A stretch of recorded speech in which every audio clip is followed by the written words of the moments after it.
Inside this box is the Motorola Moto G6. This is right in the middle of the series with the G6 Plus on the higher end and the G6 Play on the lower end.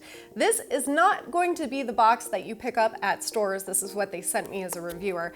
I can already tell it's different when I open it up. In fact, the retail box doesn't come out. It's basically welded in here. And I've got a charming charm of a phone. This, of course, points to Motorola as the maker of the first modern cell phone. Adorable. Buttons don't do anything. We'll set that off to the side. And I'm gonna have to kind of pry this box top off. Let's see what they sent me. They sent me the 32 gigabyte version, black, and 3 gigabytes of RAM. So that's what we've got here. Too bad, because the phone does come in other colors that I think are a little bit prettier. So here is the device. Right off the bat, we see a 5.7-inch screen. This is an LCD display.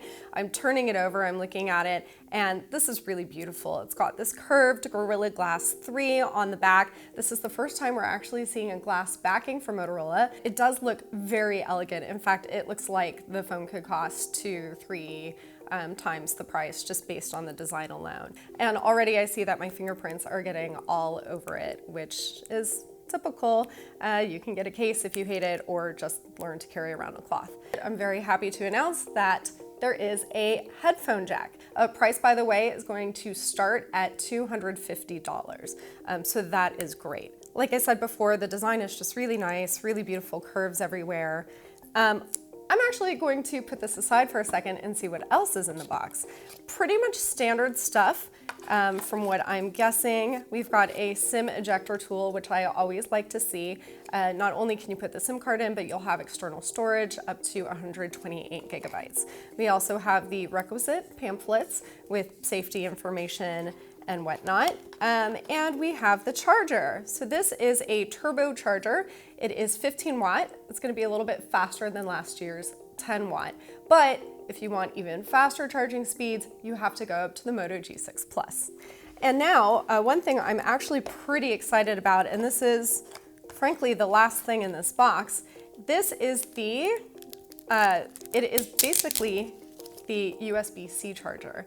And this is another first for the Moto G series, the most budget series, well, the best of the budget series, I should say. And that is because last year's G series, that had a micro USB charger port. And going up to the USB-C is great because this means that it's now standard, and of course you can plug it in either which way. We've got the camera bump on the back. That's pretty typical for Motorola design. We've got a 12 megapixel sensor and a 5 megapixel sensor right next to it. On the front, you've got an 8 megapixel lens. So that's pretty good for a $250 device. We'll have to see what the camera quality is like. Okay, so this was our unboxing of the Motorola Moto G6. There will be much more, I promise. Check back for our full review, and thanks for watching.